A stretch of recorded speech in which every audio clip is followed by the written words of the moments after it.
toi. Tu m'as manqué, ça faisait longtemps qu'on n'avait pas pu passer du temps ensemble et je suis heureux que tu t'es connecté à ce message. On va vivre un excellent moment dans la présence de Dieu. Et j'ai une parole, je pense, pour toi qui fais l'effort de regarder ce message. Reste connecté. On va commencer juste à dire merci à Dieu, on va célébrer, on va louer et on se retrouve dans quelques instants. À bientôt. Même au milieu de l'incompréhension,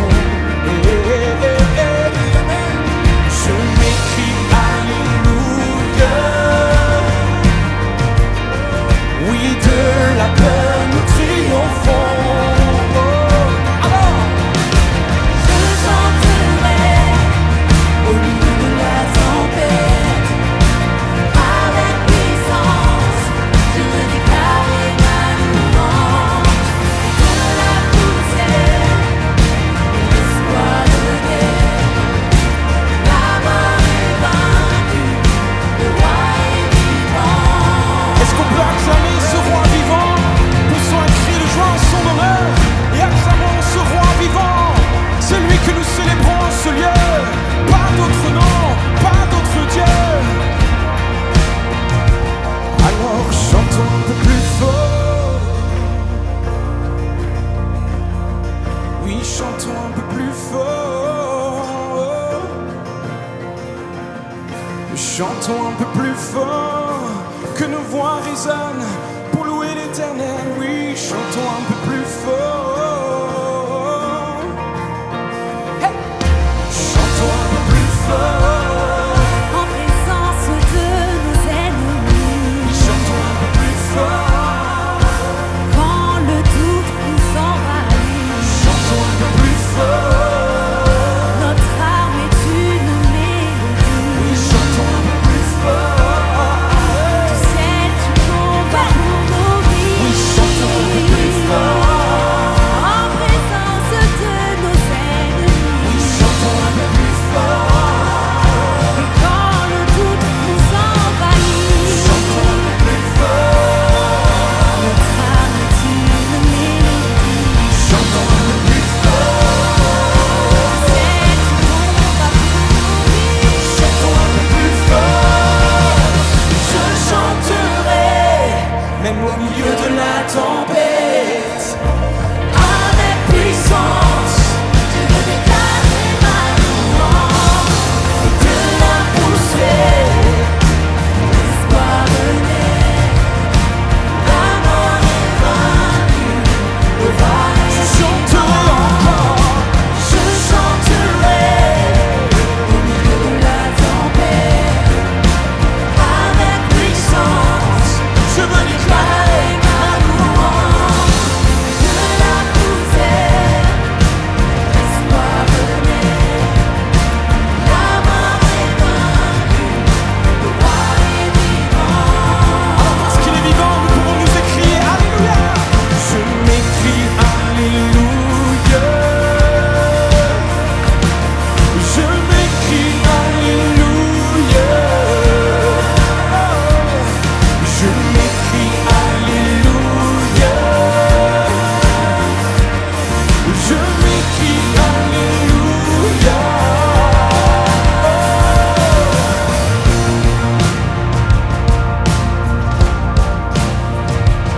Alléluia, loué soit l'Éternel, loué soit le Dieu Tout-Puissant. À lui nos chants, à lui nos mélodies. Oh, oh, oh,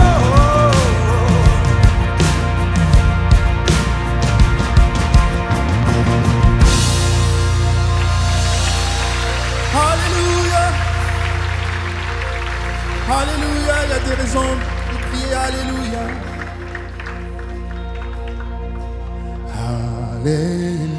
Alléluia.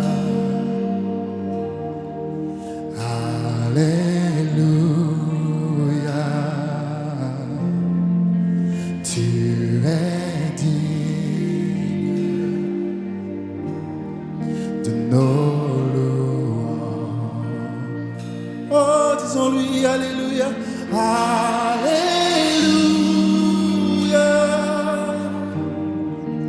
Alléluia.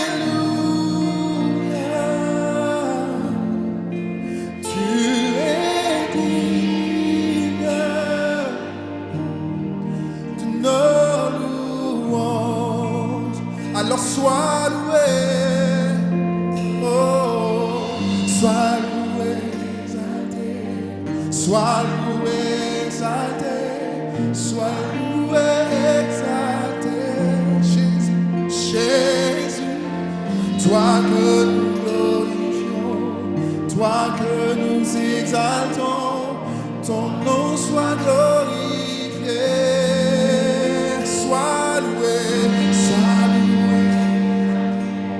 sois loué, exalté, sois loué, Jésus, Jésus, toi que nous glorifions, toi que nous exaltons, ton nom soit glorifié. Alléluia.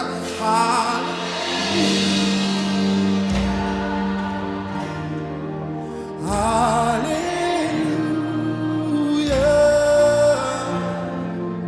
tu es digne de nos louanges. Alléluia, Alléluia, Alléluia.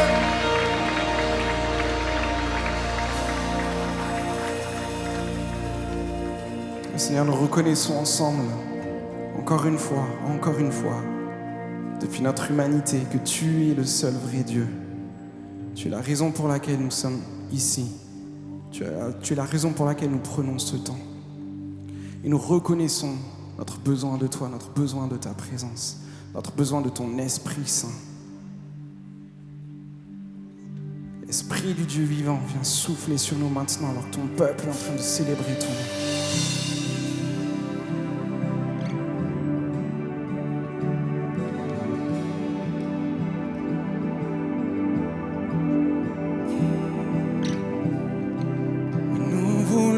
Être un peuple embrasé, l'église que ton cœur attend. Viens briser nos chaînes et détruire notre orgueil. Seigneur, fais-le maintenant. Oui, nous voulons être, oui, nous voulons être un peuple embrasé, l'église que ton cœur attend. Briser nos chaînes, détruire notre orgueil. Seigneur, fais-le maintenant. Notre Père plein de bonté, nos cœurs à toi s'abandonnent cet instant pour ce monde que tu as tant aimé. Seigneur, voici nos couronnes et nous disons, Esprit de Dieu, Esprit du Dieu vivant, souffle du nord, souffle du sud, souffle de l'est, de l'ouest, Esprit de Dieu, Esprit du Dieu vivant, souffle des quatre vents et descend sur nous.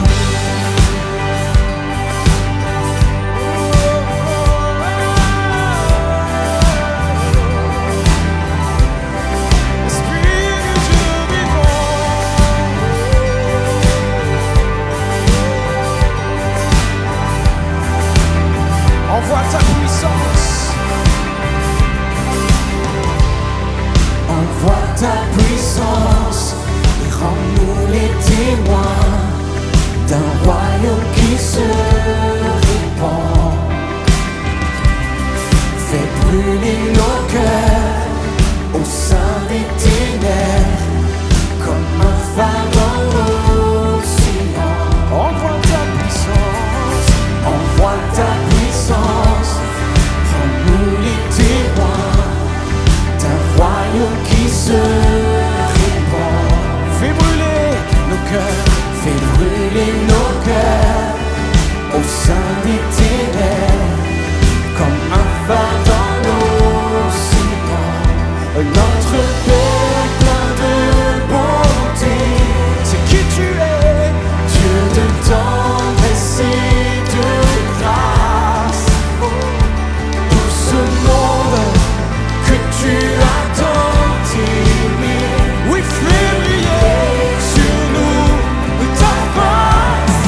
notre prière.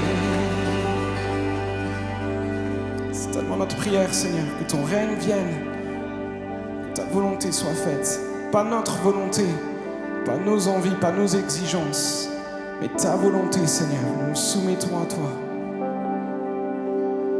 Merci, Seigneur. Merci de venir à notre rencontre alors que nous élevons ton nom. Continuons de te laisser toute la place, notre Dieu. Que ton nom soit continu. Nous continuons à louer ton nom. Amen. Amen. Amen.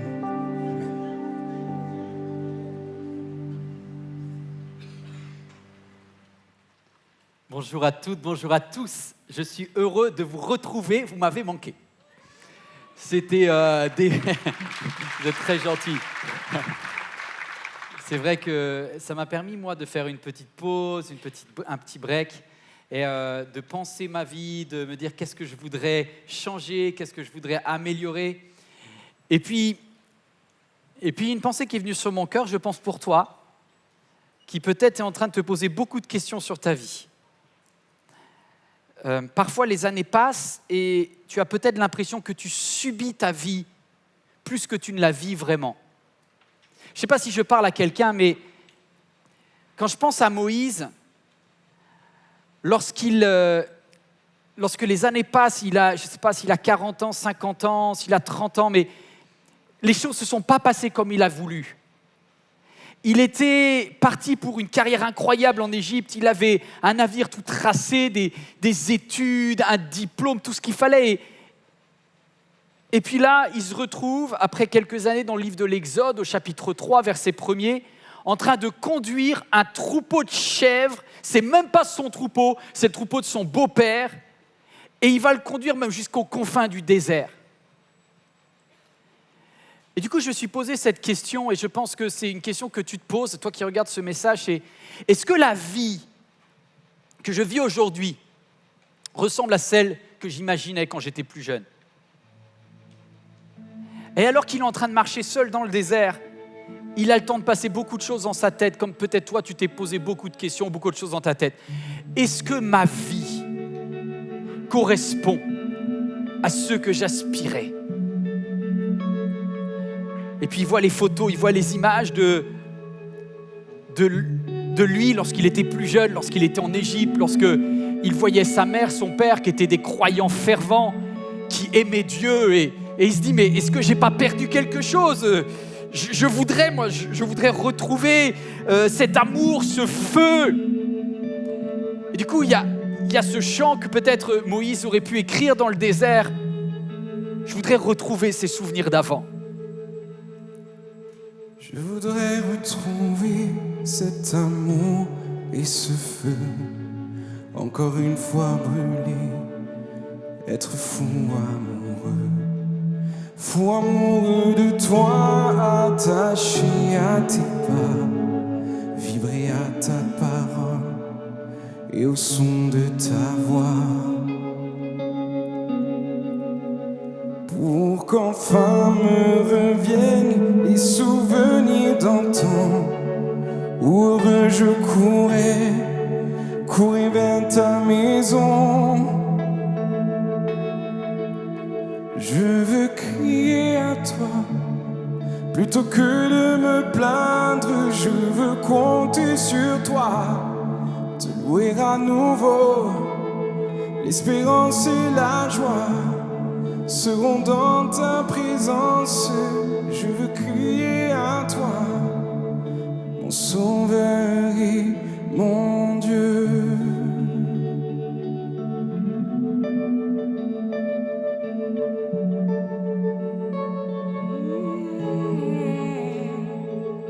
Et alors que Moïse marche seul pendant des heures dans le désert, en fait c'est son travail qui est devenu sa routine, c'est devenu son quotidien, le désert. Et ce jour-là, il va encore plus loin dans le désert qu'il n'est allé. Il va même direction les confins du désert, nous dit le texte, vers une montagne dans laquelle il a l'habitude d'y aller. Mais je crois que alors qu'on regarde nos vies, qu'on essaye d'être honnête, est-ce que c'est franchement la vie que j'aurais voulu vivre ? Eh bien, c'est pas trop tard pour retrouver le feu sacré. Je ne sais pas quel âge tu as, je ne sais pas quelle frustration tu as développée, mais certainement c'était le cas de Moïse et sa vie n'est pas finie. Parce qu'alors qu'il est dans le désert, il marche et il ne s'attend pas à ce que ce jour-là, il voit un buisson enflammé parce que Dieu veut te redonner le feu sacré. Dis à ton voisin, ta voisine, toi qui regardes cet écran, c'est le moment, c'est le temps de retrouver le feu sacré. On va prendre 2 semaines pour travailler sur comment retrouver le feu sacré dans nos vies. Il y a la possibilité de retrouver cet enthousiasme. Le dictionnaire nous dit le feu sacré, c'est avoir de l'enthousiasme pour faire quelque chose. C'est une volonté, l'envie. Tu as besoin de retrouver l'envie. Besoin de l'envie. Et pour cela, je vais te proposer quelque chose. C'est peut-être, tu as lu trop de magazines aussi. Des fois, l'été, on compare notre vie à la vie des autres et puis on lit trop de magazines. Alors, est-ce que c'est Google qui... Vous savez, Google, c'est puissant quand même. Ils ont des algorithmes où quand tu te poses des questions, comme s'ils te proposent des réponses déjà. Je dis, mais comment ils ont lu dans mes pensées? Non, ils ont peut-être regardé tes recherches, je ne sais pas. Mais alors, je préparais ce message sur est-ce que ma vie est celle que je voudrais vivre? Alors, je suis tombé sur un article de Madame Le Figaro. Normalement, Madame, ce n'est pas fait pour moi, mais bon. Mais cet article, je trouve le titre très intéressant. Le titre, c'est « J'ai raté ma vie, cette vertigineuse sensation d'être passé à côté ». Et la journaliste écrit son rendez-vous et les confessions en fait, qu'elle a obtenues auprès de cette personne qui lui a dit « Marilyn, 41 ans, les yeux noisettes, remplis de larmes qui s'embrument, et un terrible constat, ne pas avoir coché toutes les cases de ton plan de vie. » Et Marilyn dit, sur ma liste, il n'y avait rien que de très traditionnel, atteindre une bonne situation professionnelle, être propriétaire de mon logement, avoir des enfants, avoir un couple stable. Et elle dit, à 41 ans, à part mon studio dont j'aurais terminé de rembourser le prêt cette année, c'est un échec cuisant. Le seul mec avec qui j'ai un rendez-vous régulier, c'est le psy qui me suit pour ma dépression. C'est chaud. Et j'ai de la compassion pour Marilyn. Et je sais qu'il y a des Marilyn, ça peut être un homme qui regarde ce message, ça peut être toi dans la salle. Tu as l'impression d'être passé à côté de ta vie. Écoute bien ce message, il est fait pour toi, mais pour ça, je vais te proposer de faire un check-up, un bilan de santé complet. Est-ce que vous êtes prêts à faire un bilan? Un check-up de vie. Grand 1, un check-up. Dis à ton voisin, ta voisine, toi qui regardes, un check-up. On va s'installer. Vous n'êtes pas chez le psy aujourd'hui, vous êtes chez le pasteur. Et je vous invite dans mon salon, on fait comme si vous étiez dans le petit siège d'en face. Moi, je suis dans mon siège. Et je vais vous poser 3 types de questions. Première question. Où est-ce que tu en es dans ta vie professionnelle?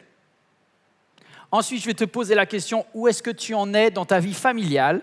Et enfin, on terminera, où est-ce que tu en es dans ta vie spirituelle? Vous êtes prêts aux questions? Est-ce que vous allez répondre honnêtement? On va voir. Alors, comme je ne veux pas trop vous gêner, je vais essayer de faire passer Moïse aussi au test. Et si j'installe Moïse dans le siège en face de moi, je lui dirais, Moïse, t'en es où dans ta vie professionnelle? Vous savez ce qu'il me dirait? J'étais destiné à être prince d'Égypte et j'ai fini bédouin comme tout le monde. C'est ça la vie professionnelle de Moïse. Il se retrouve bédouin dans le désert. Et vous savez, lorsque vous êtes en tête-à-tête avec quelqu'un, il y a des moments où le cœur s'ouvre. Et je pense que le cœur de Moïse s'ouvrirait. Et vous savez ce qu'il me dirait? Il me dirait, mais pasteur Yvan, il m'est arrivé un truc, mais c'est bête. Je m'en veux tellement. J'avais tout qui était tracé. Mon avenir était nickel. J'aurais fini d'être grand constructeur de pyramides, j'allais avoir des responsabilités. J'avais une aura en Égypte. Puis un jour, tu sais, moi je ne supporte pas l'injustice. J'ai vu un Égyptien qui frappait un de mes frères hébreux. Et tu sais ce que j'ai fait, Yvan? Je sais pas, mon sang n'a fait qu'un tour, je suis un impulsif, je suis allé vers l'Égyptien. Et je lui ai mis un coup de poing, j'ai pas calculé, j'étais trop fort et ça l'a tué. J'ai essayé de l'ensevelir et je l'ai enseveli dans le sable. Mais ça s'est su. Et après, la femme qui m'avait adopté, la princesse, elle n'a pas pu me couvrir. Le pharaon est en furie contre moi. Et voilà pourquoi je me suis barré dans un pays de paumés, un pays de bouseux, quoi. Enfin, je veux dire, des bédouins. J'étais en Égypte, quoi. J'étais dans la ville de Ramsès et je me retrouve au milieu de nulle part dans un désert. J'ai pas prévu ce pays, tu vois. C'est le pays des paumés. Et j'ai même pas mon entreprise. Je suis en train de prendre soin des chèvres de mon beau-père. Et ça fait pas une semaine, ça fait pas un mois, ça fait des années. Et le lundi, je me lève et je vais au travail en me disant, qu'est-ce qui va se passer aujourd'hui ? Juste rien. Qu'est-ce que je vais voir ? Le désert à perte de vue, des arbres calcinés, des pierres chaudes, du sable qui brille et des chèvres. Et il dit, tu vois, en tant qu'homme, là, j'ai l'impression de passer à côté de ma vie. De ce qu'elle aurait pu être, en tout cas. Alors du coup, je vais essayer d'aller plus vite parce que Moïse est gêné, tu vois, je vais lui dire, mais Moïse, comment ça se passe d'un point de vue vie familiale ? Tu vois, quand c'est gênant, tu passes à la suite, tu dis next, tu vois. Il y en a quelqu'un d'autre qui veut dire next sur sa vie professionnelle parce que ce que tu vis, c'est pas génial. Allez, on va sur la vie familiale alors. Vous me suivez ou pas ? Allez, on va sur la vie familiale. Alors sur la vie familiale, on va mettre les photos. Alors on va regarder, puis tu vas voir quelles étaient tes possibilités. Honnêtement, tous les célibataires de la salle ou toi qui regardes ce message, tu te dis, moi j'ai fait des critères, tu vois, sur mon mariage. Tu vois, je veux une personne comme ça, avec cette qualité-là, et c'est non négociable. Et pendant des années, tu dis non à plein de monde parce que tu dis, tu ne checkes pas la liste. Sauf qu'entre le mariage théorique et la réalité, il y a un gap énorme. Ne dites pas oui, c'est gênant si vous êtes accompagné. Ne dites pas oui, ne dites pas oui. Dites peut-être. Il y a un gap énorme. Et Moïse, en fait, il s'est marié, j'ai envie de dire, sur un malentendu. Tu sais, des fois, rien ne se passe comme tu avais anticipé. Il avait prévu un mariage en Égypte, fastueux et tout. Comment il s'est marié ? Je vous raconte l'histoire, c'est tout simple. Il se fait virer. Il n'a plus de job, il n'a plus de famille, il n'a plus d'amis, il est seul. Il traverse le désert, il est explosé, il est cuit. Et il arrive près d'un puits, parce que c'est le seul endroit où tu as de l'eau pour ne pas mourir, tu vois. Et là, il y a des bédouins, notamment des machos du désert qui sont en train de maltraiter des femmes qui n'ont pas de protecteur, des jeunes filles qui n'ont pas de protecteur et qui essayent désespérément de faire boire le troupeau à elles. Et comme Moïse, ton caractère, quel que soit le pays dans lequel tu es, il reste avec toi, ton caractère, vous êtes d'accord ? Moïse, c'est quelqu'un qui déteste l'injustice et qui a le sang chaud. Et dès qu'il voit une injustice, c'est plus fort que lui, il s'interpose. Et quand il voit les bédouins qui maltraitent ces demoiselles-là, il dit « Eh oh !» Il fait son Moïse. Il prend soin des opprimés. Le gars, il a un rôle protecteur, c'est dans ses gènes. Donc, il vire les bédouins agressifs et il fait boire les troupeaux des demoiselles. Du coup, les demoiselles, vous voyez la scène.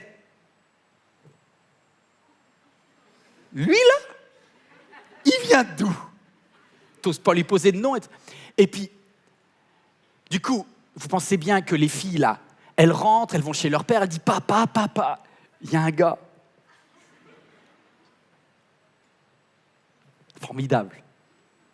Comment il nous a défendus et tout. Et puis, il y en a une qui dit « Et puis, il a un accent. Comment c'est craquant. » Moi, ça me rappelle quelque chose. C'est-à-dire que moi, pendant des années, j'en avais marre de mon célibat et j'espérais que les camps de jeunes, tu vois, ça soit l'année de la provision. Sauf que cette année où j'avais bien prévu de trouver ma femme, il y a eu une arrivée de Suédois. C'était même pas leur physique. Ils ont fait une razzia sur leur accent. Tous les filles étaient là. Oh, c'est trop cute, oh, c'est trop beau. Et nous, les bons Français, là, on s'est fait cramer. Rien. Une année perdue. Parce que le quart des Suédois étaient là et qu'ils chantaient là, avec un accent énervant. Et je pense que Moïse, avec son accent... Et puis attendez, Moïse, quand même, zut. Vous imaginez pour Séphora, la bédouine, là. Elle dit, mais les mecs du pays, les locaux, là, c'est que des machos, c'est que des relous et tout. Et elle écoute Moïse parler. Et Moïse, il vient d'Égypte, il est éduqué. Tu vois, il fait sujet, verbe, complément, une phrase complète, tu vois. Elle dit, oh, celui-là, je le veux, quoi. Je laisse pas passer un gars comme ça. Donc, elle l'épouse. Et, bon, je suis pas sûr que... Parce que le problème, c'est que tu te maries à cause d'un accent, mais au bout de 2 ans, l'accent, il est plus là et t'es quand même marié. Donc après, je suis pas sûr que Séphora, elle n'ait pas dû dire, j'aurais dû réfléchir un petit peu. Mais le problème, c'est que Moïse, lui, il n'a pas réfléchi beaucoup plus non plus. Parce que la vérité, c'est qu'au moment où il a rencontré la famille de Séphora, personne ne voulait de lui. Il n'avait pas de maison, il n'avait pas d'amis. Puis là, tu as une demoiselle qui te dit « I love you ». Bon, ils sont mariés, voilà. Après, est-ce que c'était vraiment pensé, réfléchi ? Pas sûr. Le mariage a été compliqué derrière. Puis Moïse, il doit se dire, c'était ça que je voulais, quoi. Parce que Séphora, je l'aurais rencontré 1 an avant, quand j'étais en Égypte, et dans la famille de Pharaon, je ne l'aurais même pas calculé, tu vois. Je n'aurais pas donné mon 0,6, tu vois. Mais là, je me retrouve non seulement avec elle, mais je suis carrément marié. Et comme il n'y a pas de contraception à l'époque, donc quelques mois plus tard, t'es célibataire et t'es paumé dans le désert, 9 mois après, t'es papa. T'es marié, t'es papa, t'es chez un bédouin, et c'est vertigineux quand même. Et il nous est dit, et ils vont avoir un bébé. Et là, tu dis, oh ben c'est mignon. Quelqu'un peut dire, c'est mignon. Dites c'est mignon, parce que ça va apaiser le message un peu dur, donc c'est mignon. Le nom du bébé, s'il vous plaît. Vous ne connaissez pas le nom du bébé? Ça dit beaucoup de choses sur l'état d'esprit des parents, le nom du bébé. Donc Séphora va donner un fils à Moïse, qui lui donna le nom, parce que c'est Moïse qui a choisi le nom. Il va l'appeler Gershom. Bon, à la rigueur, je veux dire, c'est un goût comme un autre. Non, l'enfant, il l'a appelé émigré en ces lieux, parce que je suis un étranger sur cette terre. Toi, j'imagine la scène, tu vois. Elle est là, elle a les contractions, il va s'appeler comment l'enfant? Et Moïse, il dit, je vais l'appeler regret. Je ne voulais pas être là. J'ai rien à faire dans cette terre étrangère. Je dis, à la naissance, il y en a qui n'ont pas de bol, tu vois. Ça, c'est le moral de Moïse, quoi. Alors, si quelqu'un pense que sa vie n'est pas comme il voulait, si une femme ou un homme dans cette salle ou toi devant ton écran, tu penses que ta vie n'est pas celle que tu rêves, je peux te dire, tu n'es pas le seul. Parce que Moïse, lorsqu'il est dans le désert, là, il a les boules de sa vie. Et vous savez ce que fait un homme lorsqu'il a du mal à vivre sa vie? Il a tendance à fuir. Ce n'est pas une bonne solution, mais c'est la solution de la facilité. Et parfois, les hommes ne sont pas très courageux. Je ne veux pas être trop négatif envers les hommes, mais les femmes, là, vous avez un truc qui fait que même quand c'est dur, vous vous accrochez. Je ne sais pas si c'est de vos hormones ou truc, mais vous restez. Bloqué, râlant, mais vous restez. Voilà, comme ça, il y en a pour le monde de 50-50. Les hommes, ils râlent moins, mais courage, fuyons. Et du coup, le job de Moïse, son job, finalement, vous savez, la vie professionnelle qui était plutôt pas terrible tout à l'heure, c'est un échappatoire. Parce que quand il est dans le désert, il pense pas, il est plus avec... Il y a d'autres hommes qui ont tendance à fuir dans le désert. Ils veulent pas de conflit à la maison, ils fuient. Et il part dans sa grotte. Et il va dans la grotte à Horeb. Et là, personne ne l'embête. Il est seul. Et les années passent, 1 an, 2 ans. Et il fait le voyage tout le temps.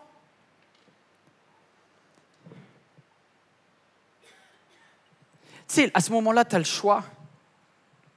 Soit tu vas déconnecter de Dieu et tu vas dire « Dieu, je t'en veux, je suis en colère contre toi ». Ou soit tu peux transformer le problème du désert en une opportunité. Alors, 3e point, ma vie spirituelle. On va checker le dernier point là. On a checké la vie professionnelle, on a checké la vie familiale. Laissez-moi checker votre vie spirituelle. Alors, pendant des années, parlez-moi de la relation entre Moïse et Dieu. Il n'y a rien. C'est-à-dire, depuis le premier miracle où il était sauvé des eaux et où Dieu est intervenu, c'est comme s'il y a une espèce de tunnel dans lequel il n'y a plus le mot Dieu dans la vie de Moïse pendant, quelques dizaines d'années. Comme s'il y a un blackout dans sa vie. Et je sais que ça parle à quelqu'un. Parce que quand je fais les images de ta vie, il y a Dieu, Dieu, Dieu, Dieu. C'est comme si Dieu a disparu. Je ne dis pas qu'il n'est pas là, je dis qu'il est plus visible dans ta vie, Moïse. Jusqu'à un certain point. Et ce point-là, pour Moïse, c'est aujourd'hui, et c'est alors qu'il est en train de marcher dans le désert. Alors, j'ai trouvé une perle, et je voudrais la partager avec vous. Vous voulez bien qu'on découvre une perle? C'est qu'est-ce que ça veut dire le mot désert? Parce que quand j'ai lu le mot désert, je me suis dit, le désert, c'est aride, c'est sec, c'est trop chaud, t'as soif, t'es mal, tu transpires, c'est que des problèmes. Dans ma version, moi, occidentale, breton, pays de la pluie, le désert, c'est l'horreur. Mais dans le mot hébreu, et c'est pour ça que c'est intéressant de ne pas faire des projections culturelles quand vous lisez votre Bible. Essayez de comprendre à l'époque quel était leur monde. Et dans le mot hébreu, désert se dit midbar en hébreu. Et midbar vient d'un autre mot hébreu dont la racine est dabar. Bon, jusque-là, ça ne vous a rien dit, on est d'accord. Bah, laissez-moi vous creuser un petit peu. En fait, le mot désert en hébreu, il est connoté positivement parce que dabar, c'est à la fois l'endroit où tu es conduit, il y a la notion de conduite, de direction, et il y a la notion de parole. Il y a la conduite et il y a la parole. À qui tu parles dans le désert? C'est à Dieu. Le désert, pour un hébreu, c'est l'endroit où Dieu te conduit pour te parler.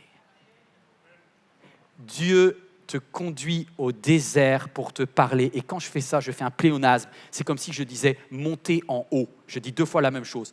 Quand on dit le mot « désert », c'est qu'on dit forcément le mot « conduite » de Dieu.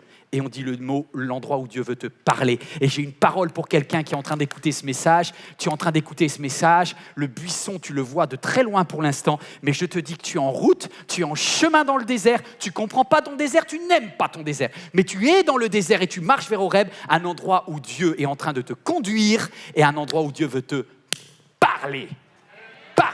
Tu as un vide dans ta vie, tu as l'impression que Dieu a été silencieux pendant 5 ans, pendant 10 ans, mais tu es sur le point d'avoir une révélation, sauf que ça, tu ne peux pas le programmer parce que c'est Dieu qui en est à l'origine et c'est Dieu qui décide quand. Par contre, je vais vous dire une chose. Certains vont me dire, pasteur, je vous vois venir. Tous les pasteurs, là, vous nous vendez du rêve. Vous allez dire, ouais, et puis après, il va voir le buisson, et puis le gars, il va avoir sa vie qui est transformée, il va délivrer un peuple, des centaines de milliers de personnes, et paf, il va taper le bâton, la mer rouge. Il dit, moi, ma vie, c'est pas ça. Et la vérité, c'est qu'il n'y a pas beaucoup de Moïse dans la salle, on ne va pas se mentir. Vous n'allez pas tous faire traverser un peuple une mer rouge. Hein. Donc c'est clair que je ne veux pas vous vendre un rêve. Je ne suis pas en train de vous dire, vous inquiétez pas.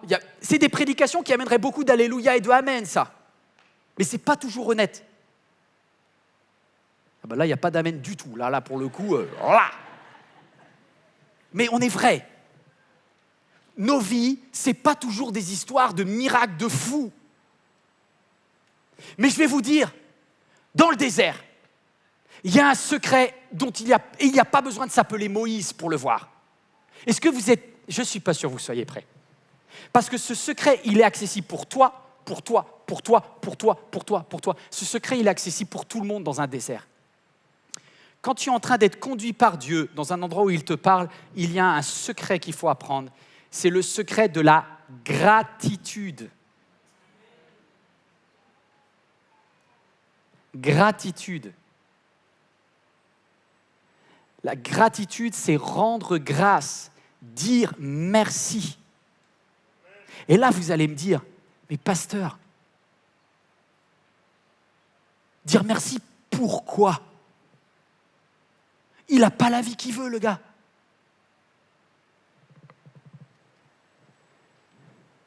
La gratitude, c'est de relire le même entretien que je t'ai fait tout à l'heure et de choisir, petit 1, la louange. Parce que la louange, ça met de la couleur dans ta vie. Est-ce que tu peux me mettre de la couleur là? Lorsque tu es rempli de gratitude, ça te met la couleur. Je ne dis pas que ton désert a changé complètement. Je dis que tout d'un coup, ça va illuminer progressivement. Le fait de louer Dieu va faire que les mêmes paysages, les mêmes faits vont avoir de la saveur et de la lumière. Tu vas voir ta vie professionnelle et tu vas dire « Ah, j'aime pas mon job, des brebis qui puent dans le désert, même pas patron. » Moïse, est-ce que tu manges à ta faim? Moïse, est-ce que tu rentres le soir à la tente? Est-ce qu'il n'y a pas lorsque tu t'installes à table, du pain pour manger? Est-ce qu'il n'y a pas ce qu'il faut? Et je te parle à toi, est-ce que quand tu ouvres le frigo, il n'y a pas au moins un yaourt? Est-ce que tu as appris à louer Dieu pour le fait que, même si tu n'as pas le job de tes rêves, quand tu rentres, tu peux manger? Lorsque tu pars, tu peux manger. T'aimes peut-être pas ce que tu fais dans la journée, mais n'empêche que tu manges à ta faim.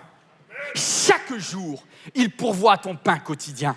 Et tu vas me dire, mais moi, je voulais... Tu n'as peut-être pas la maison de tes rêves. Et tu te plains de ce que les voisins font du bruit dans l'appartement du dessus. Mais moi, je te dis, va vivre dans une tente de bédouins. Fais du camping cet été. Et au bout de 3 nuits, tu verras plus les voisins pareils. Parce que tu rentreras dans l'appartement et tu diras, finalement, c'est pas trop mal ici. C'est quand même mieux que le camping sous tente. J'ai un toit pour me loger. Est-ce que quelqu'un peut dire merci à Dieu pour le toit qu'il a donné? Merci Seigneur. Je choisis de compter les bienfaits de Dieu parce que chaque jour suffit sa peine et chaque jour je dis merci à Dieu. Moi j'ai pris une claque quand j'ai préparé ce message. Moi Dieu il m'a dit, Yvan là je suis pas content avec toi. Là tu rumines, là tu es en vacances, c'est quoi le délire là? Tu sais que la louange, il n'y a pas besoin d'être chrétien pour louer hein. Il n'y a pas, non, il n'y a pas besoin d'être sauvé, il n'y a pas besoin d'être converti pour louer. Un musulman, il loue. Un bouddhiste, il loue. Comment ça, il loue? Bien sûr, la Bible dit que tout ce qui respire loue le Seigneur. J'ai dit, hey, c'est quand même incroyable que ce soit dans nos bouches que Dieu trouve parfois le moins de gratitude et de louange. La louange, c'est dire merci à Dieu pour ce qu'il fait, pour ce qu'il a fait. Je choisis de dire merci à Dieu. Moi, vous savez pas quoi, je me suis rendu compte que plus juste c'est un état dans votre tête, en fait, dans ma tête. Dieu m'a dit, tu peux mettre la couleur dans ta tête. Commence à dire merci pour toute chose. Vous savez, la vie, elle est communicative parce que quand tu commences à le louer, tu as toujours la même famille, hein? Tu as toujours le même travail, tu as toujours la même maison ou le même appart ou le même... Mais le fait de dire merci, ça met de la couleur dans ta vie. Vous savez ce secret, il est incroyable. Parce que ce secret, c'est l'apôtre Paul qui nous l'écrit. Il est en prison, il manque de tout. Et il écrit aux Philippiens, l'épître de la joie. C'est quand même incroyable, quoi. Il écrit l'épître de la joie alors qu'il est en train de se faire tabasser en prison. Et il dit, voici le secret que j'ai appris. C'est tellement beau, cette phrase. J'ai appris en toutes circonstances à être heureux dans la situation où je me trouve. Je sais vivre dans le dénuement et je sais vivre dans l'abondance. Voici le secret que j'ai appris. Que je sois rassasié ou que j'ai faim, que je connaisse l'abondance ou que je sois dans le besoin. Je peux tout par celui qui me fortifie.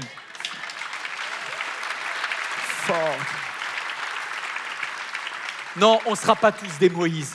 Mais on a tous la possibilité de mettre de la lumière dans notre désert et de mettre de la louange dans notre... Je ne sais pas si tu as un système radio, de mettre de la louange dans ta maison, de mettre de la louange dans ton cerveau, de mettre de la louange partout où tu es pour les mêmes choses que Dieu t'a données. Hé, Moïse, tu râles sur Séphora, là, tu dis que tu l'as choisi sur un coup de tête, ce qui n'était pas fait exprès. Moi, je te dis, tu as une grâce que Séphora, elle ait dit oui. Elle dit, vas-y, on échange alors. Je dis, non, c'est même pas ça. C'est que Séphora, là,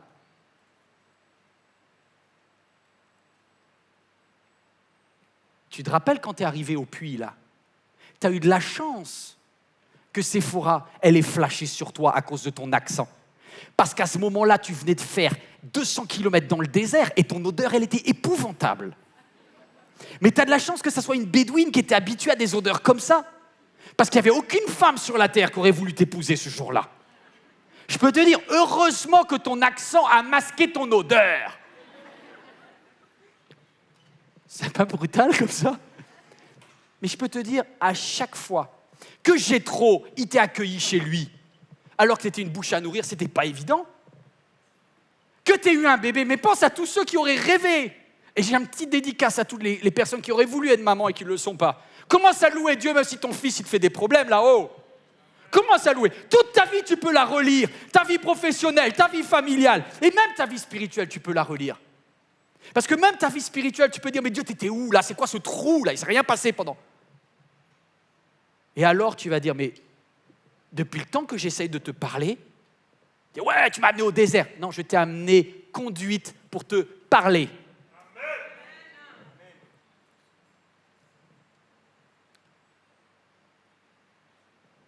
Je dois être très honnête avec vous, complètement honnête. Pour certains, votre vie, elle est pire que celle de Moïse.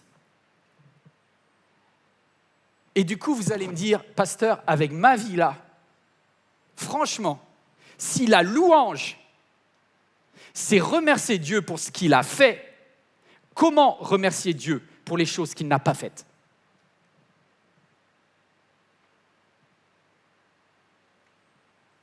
Il y a un mot pour ça.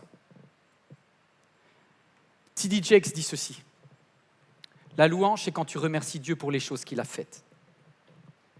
L'adoration, c'est quand tu glorifies Dieu pour qui il est, même s'il n'a pas fait les choses que tu dis.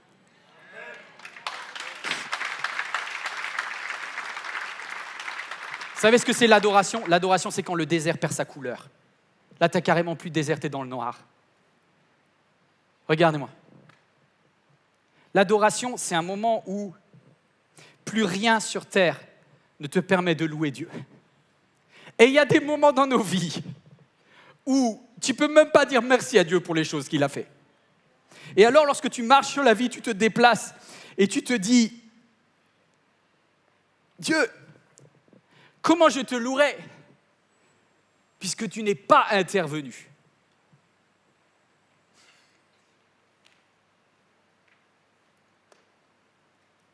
Là, le seul mot qui vient, c'est le mot adoration.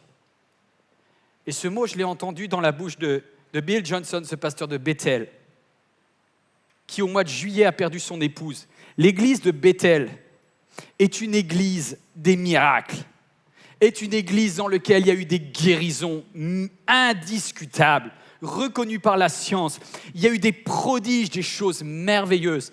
Et vous ne me dites pas que Bill Johnson, lorsqu'il avait appris que sa femme avait un cancer, ne s'est pas mis sur ses genoux et n'a pas intercédé en priant toutes les larmes de son corps que Dieu guérisse son épouse. Il a même mis les meilleurs intercesseurs en armée pour son épouse. Et vous allez me dire, mais pourquoi Dieu n'est pas intervenu?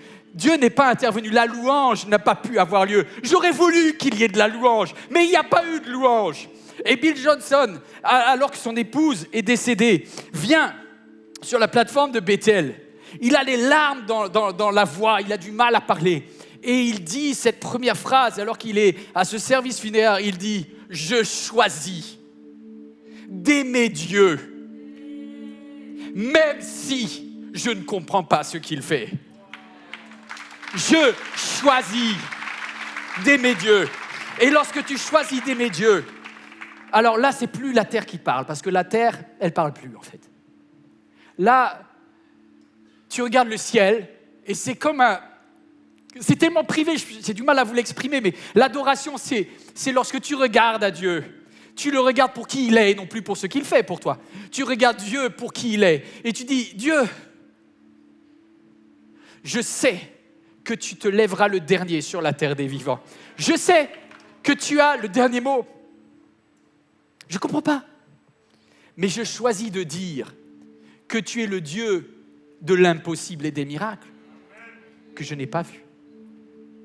Que tu es le Dieu de toute éternité, celui qui était, qui est et qui sera. Là, j'arrive au verset 2. L'ange de l'Éternel apparut dans une flamme de feu au milieu d'un buisson.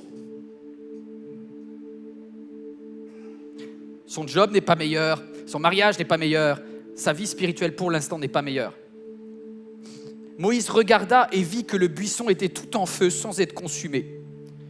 Moïse dit, je veux faire un détour pour voir quelle est cette grande vision et pourquoi le buisson ne brûle pas. Moïse a envie d'une rencontre avec le feu sacré de Dieu. Est-ce qu'il y a quelqu'un en cet instant qui veut une rencontre avec le feu sacré de Dieu? Ça commence par la louange, pour lui dire merci pour ce qui va bien dans ta vie. Et ça se poursuit par l'adoration, pour les choses que Dieu n'a pas encore faites, et juste l'adorer pour qui il est, indépendamment de ce qu'il fait. Et ça, c'est de l'adoration. L'adoration, c'est dire, je te loue, je te remercie, même si, parce que je te vois face à face, tu es Dieu. Tu enlèves les lieux, les chaussures, Moïse, parce que le lieu sur lequel tu es un lieu saint, le lieu d'adoration, c'est un lieu saint. La terre s'efface, on est en connexion avec le ciel.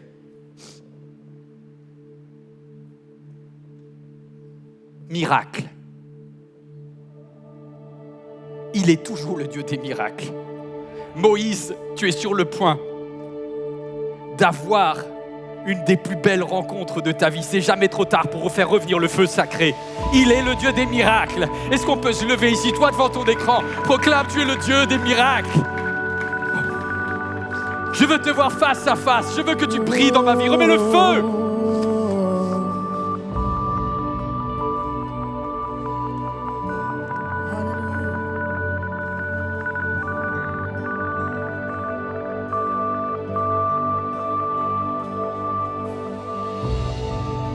Le Dieu qui peut rendre la vue est présent tout autour de moi, présent tout autour de moi. Le Dieu qui peut nous faire entendre vient apaiser toutes nos craintes, apaiser toutes mes craintes. Oui, je crois en toi. Oui, je crois en toi, tu es le Dieu des miracles. Oh, oui, je crois en toi, oui, je crois en toi, tu es le Dieu des miracles.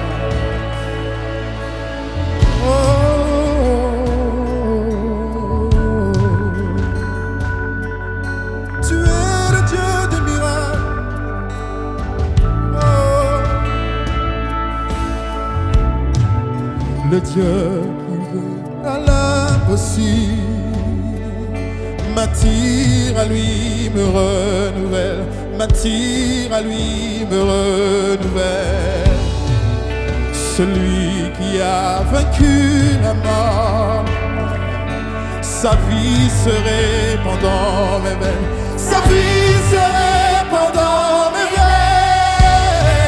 Oui, je crois en toi. Oui, je crois. Tu es le Dieu des miracles. Oh, oui, je crois en toi. Oui, je crois. Oui, je crois. Oui, je crois. Tu es le Dieu des miracles. Oh, oui, je crois en toi. Je crois en toi. Oui, je crois. Tu es le Dieu des miracles. Tu peux le faire encore, oui je crois. Oui je crois. Oui je crois. Oui je crois.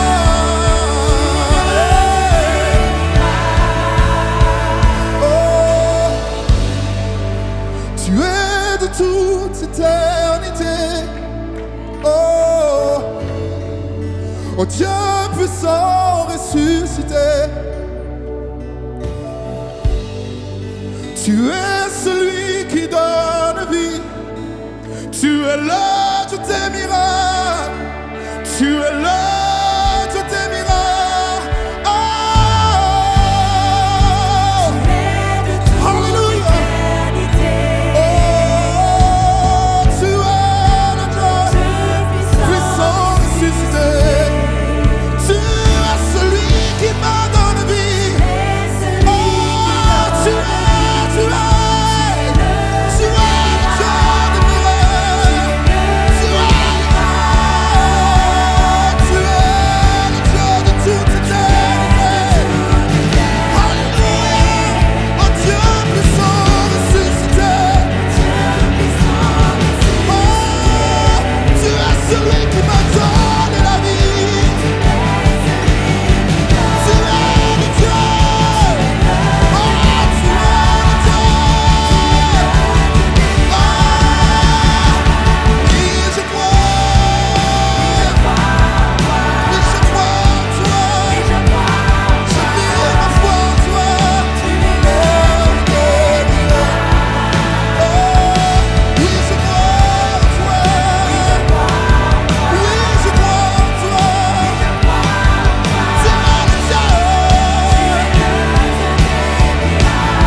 Et je crois en toi.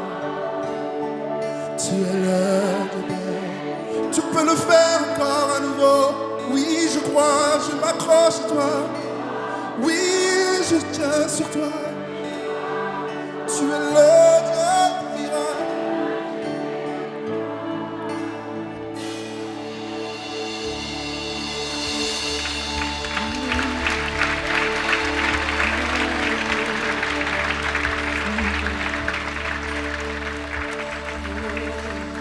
Tu es le même hier, aujourd'hui et pour toujours.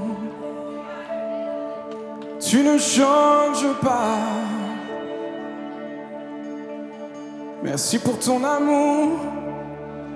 Merci de nous conduire au désert pour nous révéler à nouveau ta bonté et pour nous parler.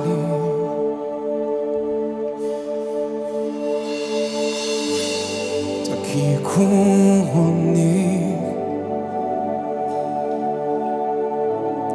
et rayonnant de majesté. Tout l'univers proclame ta grandeur.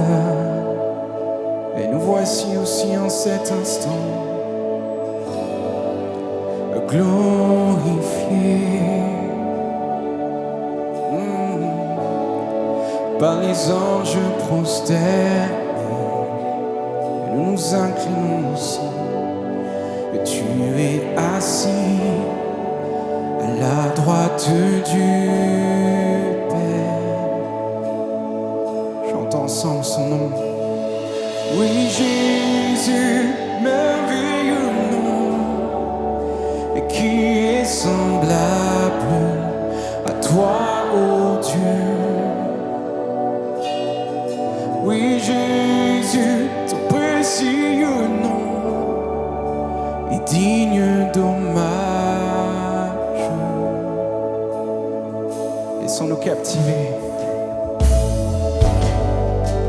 Captiver par l'éclat de ta beauté. Nos voix s'élèvent en cet instant. Nos voix s'élèvent pour te rendre gloire. Captiver son amour par qu'il est. Captiver par l'éclat de ta beauté. Que nos voix s'élèvent, nos voix s'élèvent pour te rendre gloire. Toute la gloire. Oui, Jésus, merveilleux nom, qui est semblable à toi, ô Dieu. Comme toi, Dieu, Jésus, ton précieux nom est digne d'hommage. Jésus, Jésus, Jésus, Jésus, Jésus, merveilleux nom, qui est semblable à toi, ô Dieu. Oui, Jésus, digne d'hommage.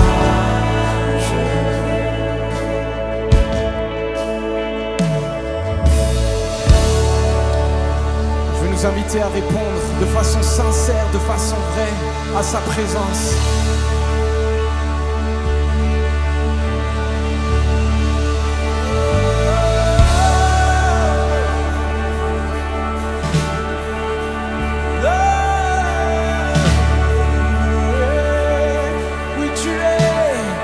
Le consolateur, le divin rocher, le libérateur et le prince de la paix.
vois pas, tu agis. Même quand je ne le sens pas, tu agis. Tu ferais un chemin au Père des miracles. Ton nom est l'éternel. Ton nom est l'éternel. Tu ferais un chemin au Père des miracles. Tu tiens tes promesses, lumière dans les ténèbres. Mon Dieu, c'est ce que tu es. Tu ferais un chemin au Père des miracles. Tu tiens tes promesses, lumière dans les ténèbres. Mon Dieu, c'est ce que tu es.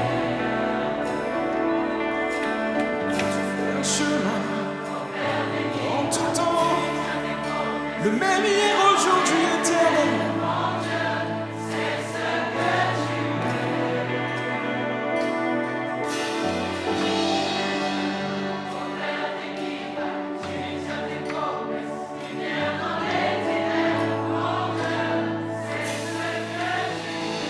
Est-ce qu'on peut célébrer Dieu ensemble? Wow! Alléluia! Quel Dieu! Quel Dieu! Quel Dieu! Amen. Eh mes amis, je vous avais dit, hein, quand il y a de la louange et de l'adoration, il se passe quelque chose. Dis à ton voisin, à ta voisine, t'as bien fait d'être là aujourd'hui. Et à toi qui regardes, t'as bien fait de te connecter. Vous pouvez reprendre place. Et oui, parce que la gratitude, ça change l'atmosphère d'une pièce. Lorsqu'il y a de la louange, Dieu siège au milieu de la louange. Vous pouvez vous installer, installez-vous. Il va falloir revenir dimanche prochain, pour ceux qui le peuvent, et vous connecter à partir de dimanche prochain, pour vous tous qui êtes sur YouTube, parce que c'est pas fini. La semaine prochaine, on va voir ce qui va se passer dans le buisson et comment il va retrouver le feu sacré. Waouh! Waouh! Ça fait plaisir de vous avoir retrouvé. Merci pour toutes et tous qui ont été tellement fidèles cet été. Vous savez, je le fais pas tout le temps, mais je voudrais qu'on prenne juste les 30 secondes de remerciement pour toutes les équipes techniques, que ça soit pour le son, la vidéo, la louange, l'accueil, les enfants, la garderie, tout. Soyez bénis. Soyez bénis. Soyez bénis. Vous savez, je dis toujours à l'église MLK qu'il y a deux façons. Vous savez, Dieu nous dit, tu aimeras le Seigneur ton Dieu et ton prochain comme toi-même. Tu ne peux pas aimer Dieu si tu n'aimes pas ton prochain. Ça va ensemble, c'est un combo, tu ne peux pas se séparer. Et je pense que lorsque tu sers les autres, tu donnes ton temps pour les autres, qu'est-ce que ça plaît à Dieu également. Je voudrais vous dire merci pour tous ceux qui prennent du temps pour servir à l'église MLK. Ne croyez pas que cette église a tout ce qu'il faut. On a besoin encore de force. Et si jamais tu as des compétences, des talents et que tu as envie de les mettre au service de Dieu et des autres, inscris-toi à l'église MLK. On recherche encore des personnes, surtout pour la rentrée. Et puis, pour certains, c'est difficile de servir parce que vous êtes dans une saison de votre vie où vous n'avez pas beaucoup de temps. Mais je peux te dire une chose, ça veut dire que peut-être tu fais beaucoup d'heures de travail et tu peux dire, plutôt que mes finances ne servent qu'à métro, boulot, dodo, je vais investir mes finances pour quelque chose qui en vaut la peine. Et lorsque tu donnes à l'église MLK, tu nous permets de faire ce travail de nourriture spirituelle, de diffusion de cette bonne nouvelle de Jésus, pour relever ceux qui sont affligés, pour donner de l'espoir à ceux qui sont cassés et pour renvoyer libres les opprimés. Vous êtes d'accord de ça? Merci pour vos finances, pour vos dons. Vous pouvez donner à jeveuxdonner.fr. Jeveuxdonner.fr, c'est en ligne. Vous pouvez également, si vous êtes en présentiel, aller à la fin de cet auditorium. Vous avez la possibilité de donner également sur place. Merci pour vos finances, votre fidélité en fait. Sur le long terme, c'est ça qui fait la différence. Un grand merci pour votre soutien. Si vous ne l'avez jamais fait, ça peut être la première aujourd'hui. Si vous êtes visiteur, ne vous sentez pas non plus obligé. Il y a une grande liberté dans cette église. Et puis peut-être que quelqu'un se dit, mais pasteur, là, ça m'a brassé ton histoire là. Là, l'histoire des 3 entretiens, là, la vie professionnelle, la vie familiale, la vie spirituelle, j'ai besoin de prière. Alors, on va se retrouver dimanche prochain, on va retravailler le feu sacré là. Mais si tu as besoin à la fin de ce temps, tu peux venir sur le devant, il y a des personnes qui vont prier avec toi. Et si tu te sens seul en ligne, tu peux écrire à prière@églisemlk.fr. Il y a toute une équipe qui intercède pour toi. On connaît tous des phases de vie comme ça, où on se dit, est-ce que ma vie est celle que j'imaginais? La bonne réponse, je vais te la donner et on va la travailler, notamment à partir de la semaine prochaine. La bonne réponse, Moïse, c'est que ta vie, elle ne te conviendra jamais quand tu ne comprends pas que ta vie prend toute sa saveur lorsque tu la donnes pour les autres. Et ce qui va se passer, c'est que Moïse, qui s'ennuie tout seul, a un caractère qui est prêt. Il ne le savait pas, il croyait que Dieu l'avait mis sur la touche, mais non. Dieu a travaillé son caractère, c'est devenu un homme doux et patient. Et vu qu'il aime les opprimés et qu'il aime les délivrer, il est sur le point de vivre la plus grande percée spirituelle de sa vie. Ah, je me réjouis. Vous êtes prêts? On se retrouve la semaine prochaine. Mais avant, on va juste se lever, on va terminer ensemble. Levez-vous, dis à ton voisin, c'est la dernière fois que tu te lèves. La dernière fois, dernière occasion. Pour aujourd'hui, pour aujourd'hui. Pareil, pour toi qui es en ligne, un grand merci d'avoir suivi. Tu peux partager cette vidéo. Si cette vidéo t'a fait du bien, partage-la à quelqu'un. Transmets-la. Elle est facile, elle est d'accès. Hop, tu mets clic, tu mets un j'aime, tu mets un commentaire et tu la transfères sur YouTube. Ça fera du bien à quelqu'un. Peut-être toi qui regardes cette vidéo, tu as été au bénéfice de quelqu'un qui l'a transféré. Donc, renvoie la bénédiction à ton voisin ou ta voisine. Et vous qui êtes là et toi qui regardes là, est-ce que vous êtes prêts à faire une déclaration? Je m'écris Alléluia. En face de tous mes ennemis, dans ma tête, mes problèmes, mes machins, je m'écris Alléluia. T'es prêt à t'écrire Alléluia? C'est parti. Allez, dernière chance de crier Alléluia.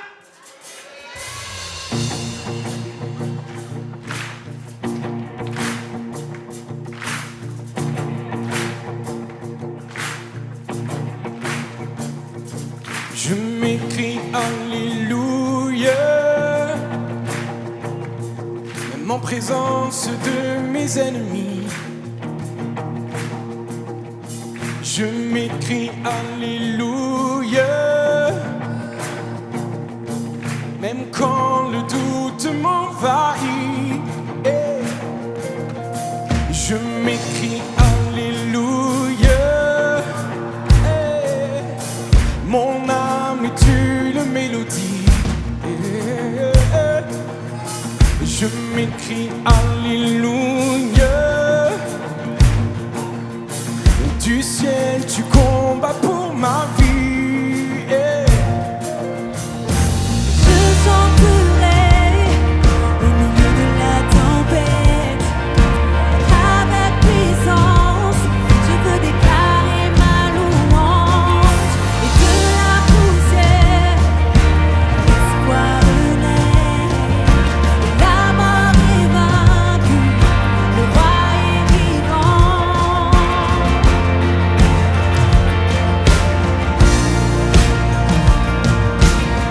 Je m'écris Alléluia, tout mon être loue ton nom. Je m'écris Alléluia. Oh, tout mon être loue ton nom. Tout mon être, je m'écris Alléluia. Alors les ténèbres s'enfuiront. Hey! Je m'écris Alléluia. Même au milieu de l'incompréhension, je m'écris Alléluia. Oui, de la peur nous triomphons. Hey. Je chanterai au milieu de la tempête. Avec puissance, je veux déclarer ma louange. De la poussière, l'espoir renaît. La mort est vaincue, le roi est vivant. Est-ce qu'on peut acclamer ce roi vivant? Hey!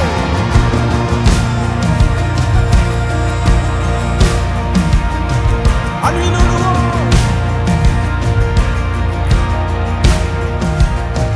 Oui, chantons un peu plus fort. Oui, chantons un peu plus fort. Parce qu'il est l'éternel, le seul vrai Dieu. Hey! Chantons un peu plus fort.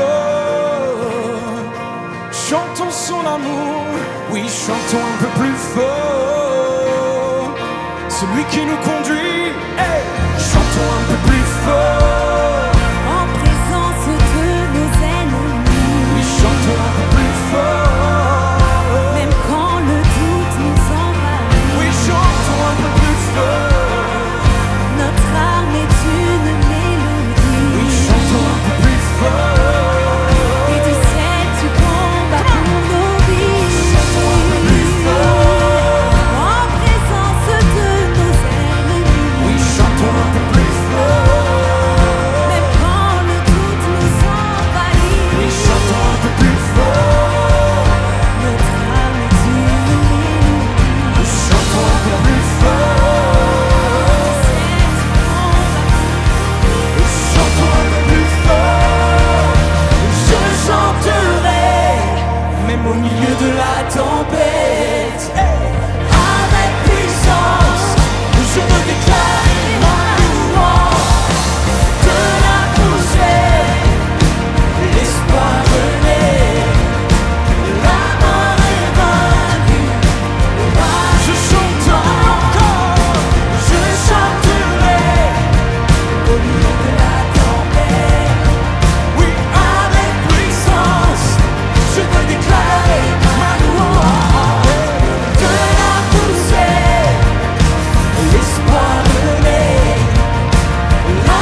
disons Alléluia, Alléluia. Alléluia, Alléluia. Nous chantons Alléluia, Alléluia. Alléluia, Alléluia. Loué soit l'Éternel. Loué soit l'Éternel. Loué soit l'Éternel. Loué soit l'Éternel. Nous crions Alléluia, Alléluia. Alléluia, Alléluia. Oui, Alléluia, Alléluia. Alléluia, Alléluia. Loué soit l'Éternel. Loué soit l'Éternel. Je déclare loué soit l'Éternel. Loué soit Je l'Éternel. chanterai, oui, je chanterai au milieu de la tempête. Avec puissance, je veux déclarer ma louange. De la poussière, l'espoir renaît. La mort est vaincue. Le roi, je chanterai encore. Je chanterai au milieu de la tempête.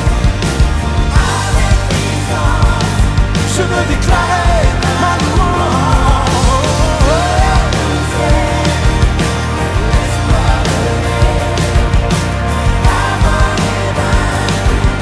Le roi est vivant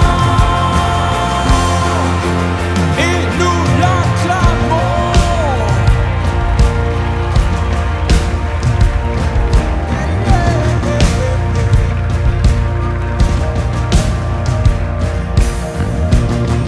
Cette vidéo t'a parlé? Clique sur j'aime. N'oublie pas également de t'abonner et de déclencher les notifications. Si cette vidéo t'a touché, elle peut aussi faire du bien à ceux qui t'entourent. Prends 5 minutes pour la partager à un proche ou à un ami qui en aurait besoin.